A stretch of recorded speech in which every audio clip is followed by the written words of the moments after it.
اعوذ باللہ من الشیطان الرجیم بسم اللہ الرحمن الرحیم۔ عزیزان من، آج جولائی 1974 کی 14 تاریخ ہے اور درس قرآن کریم کا آغاز سورہ یوسف کی آیت 83 سے ہو رہا ہے، 12/8-3۔ آپ کو معلوم ہے کہ اس سورہ میں حضرت یوسف علیہ السلام کی داستان جلیلہ مسلسل بیان ہو رہی ہے۔ سابقہ درس میں بات یہاں تک پہنچی تھی کہ حضرت یوسف علیہ السلام نے اپنے بھائی کو اپنے پاس رکھ لیا۔ یہ جو باقی 11 تھے، ان میں سے بھی بڑا بھائی وہ اپنے مرضی اپنے فیصلے کے مطابق پیچھے رہ گیا۔ اس نے مناسب نہ سمجھا کہ باپ کے سامنے اس حالت میں جائے کہ اس کا دوسرا بیٹا بھی گم گشتہ ہو جائے۔ باقی بیٹے وہاں سے غلہ لے کر واپس باپ کے پاس آئے۔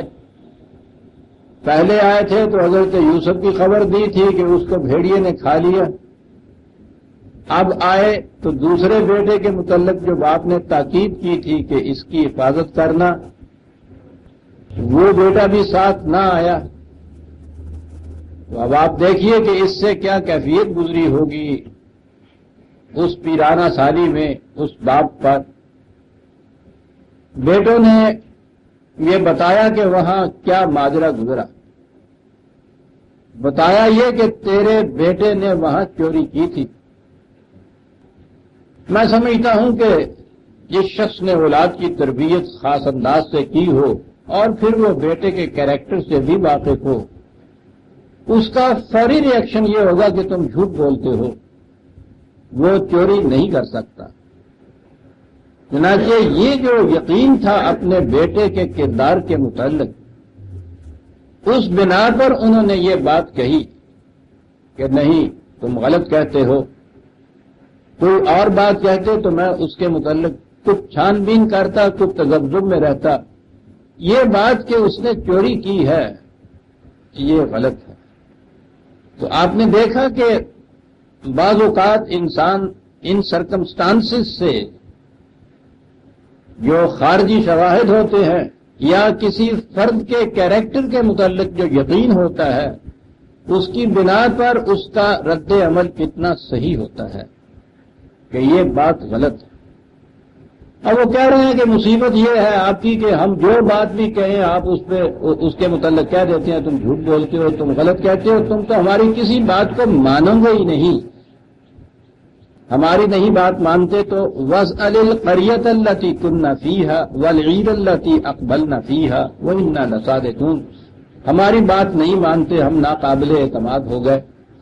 وہ جو قافلہ اور آیا ہے، دوسرا قافلہ ہم سے ذرا پہلے پہنچا ہے، اس سے پوچھو کہ وہاں کیا بات ہوئی تھی، اور اس سے بھی زیادہ خود تصدیق کرنی ہے تو چلو وہاں جا کے خود ان بستی والوں سے پوچھ لو، شہر والوں سے پوچھ لو کہ یہاں کیا واقعہ ہوا تھا۔ ہماری بات تو آپ نہیں مانتے۔ اور مشکل یہ ہے کہ مشہور تو وہاں یہی ہوا تھا نا کہ اس نے وہ کٹورا چرایا تھا اور اس کی بوری میں سے وہ کٹورا نکلا تھا، تو کہا جا کے یہ پوچھ لو۔ پھر میں نے کہا ہے کہ اتنا یقین تھا اپنے بیٹے کے حسن کردار پر کہ آپ نے یہ کہا قال بل سولت لکم انفسکم امرا،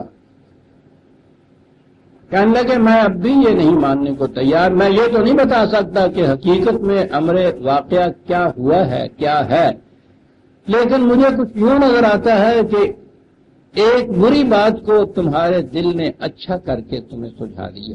بات تو کوئی اور تھی جو تم نے کی، اور تمہارے دل نے ایک سازش کر کے کوئی اس کو ایک ایسے پہلو کے اندر بیان کرنے کے لیے میرے پاس تمہیں بھیج دیا جو اچھا لگے۔ ہوا کیا کچھ یہ، اور یہ بات کہ اس نے چوری کی ہے، واقعہ اگر یہ ہو جائے کہ اس نے چوری کی ہے تو سوال یہ نہیں ہے کہ میں اس کے غم میں پھر آپ دیدہ ہو جاؤں، میں تو خود اسے سزا دلواؤں، لیکن میں سمجھتا یہ ہوں کہ بات کچھ اور بری بات تھی، تمہارے جی نے اس کو گھڑا کے یوں بیان کرو باپ کے سامنے تاکہ اس کی طرف سے خود ہی اس کا دل میلا ہو جائے.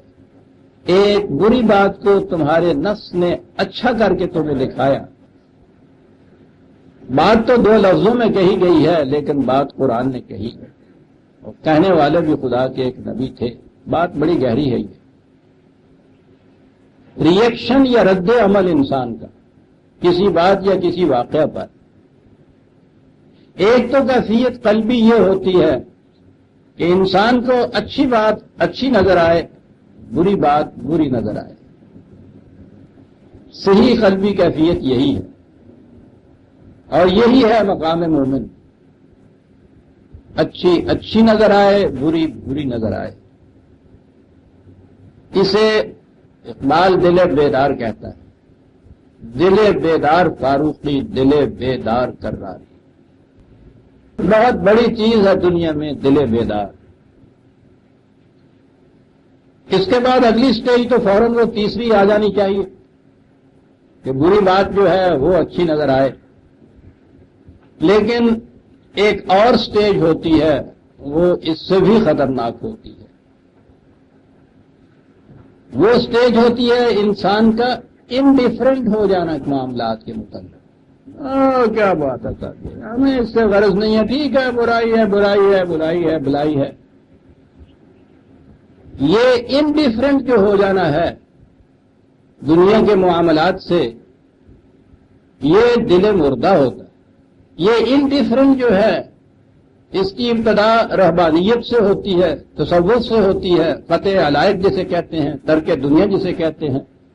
دلچسپی نہ لینا کسی معاملے کے اندر، یوں ہوا تو کیا، وہ ہوا تو کیا. یہ ہے جسے اقبال نے دل مردہ کہا. مجھے یہ ڈر ہے دل زندہ تو نہ مر جائے کہ زندگانی عبارت ہے تیرے جینے سے. کچھ تو ریئیکشن تیری طرف سے ہو. ارے برائی کو اچھائی کیا ہے، ریئیکٹ تو کر. دھڑکتا ہوا دل تو ہو سینے کے اندر. یہ جو انڈیفرنٹ ہو جانا ہے زندگی سے، یہ موت سے بدتر چیز ہے.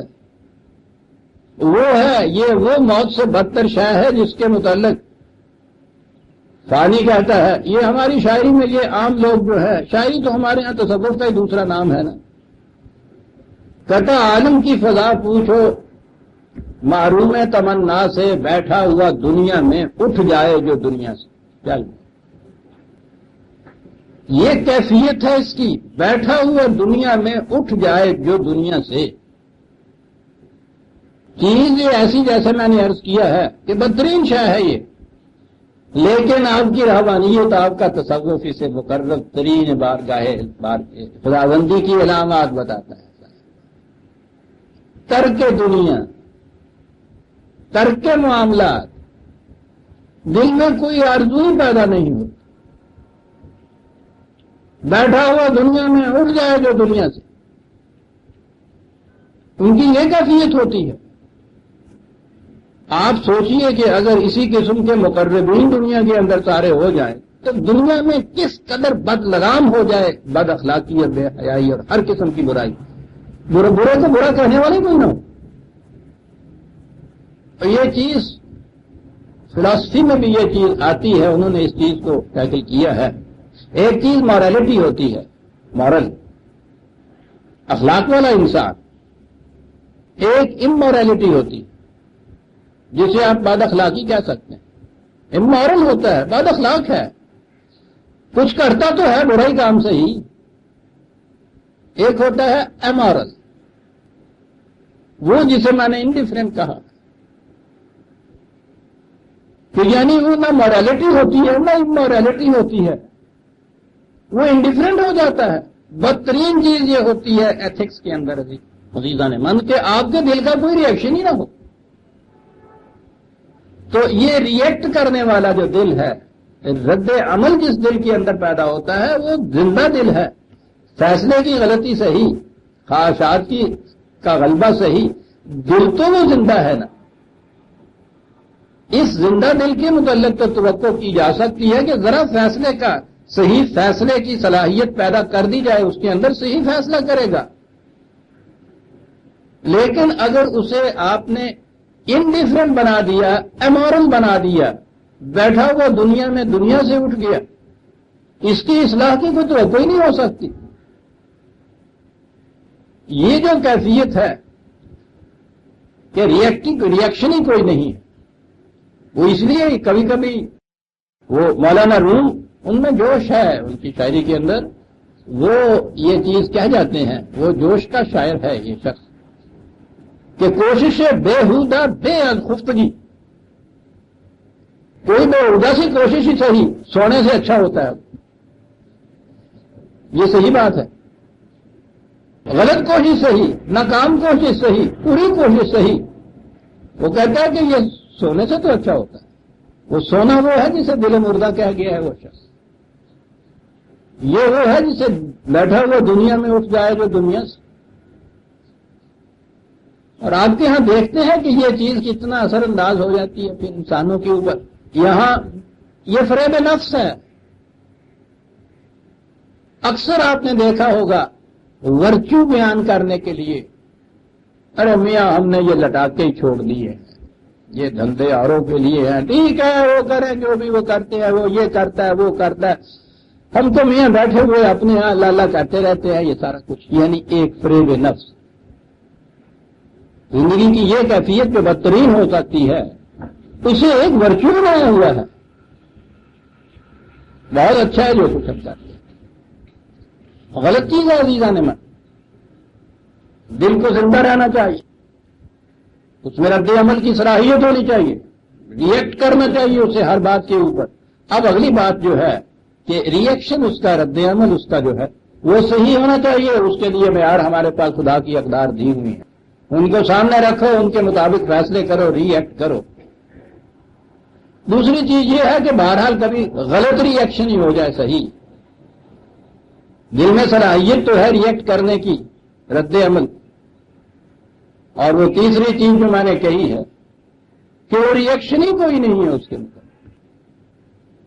یہ جو درمیانی یہ چیز ہے انڈیفرنس ہونے کی، یہ ابن نے لکھا ہے اس چیز کے متعلق، ٹالرنس کے اوپر اس کی ایک بڑا عمدہ چھوٹا سا تھیسس ہے یا پیراگراف ہے کہ ٹالرنس جسے آپ کہتے ہیں، سہار، برداشت، کس کس کی برداشت ہوتی ہے، اسے وہ کہتا ہے دی ٹالرنس آف اے فلاسفر، کہ جس کے نزدیک نہ کوئی چیز اچھی ہوتی ہے نہ کوئی چیز بری ہوتی ہے۔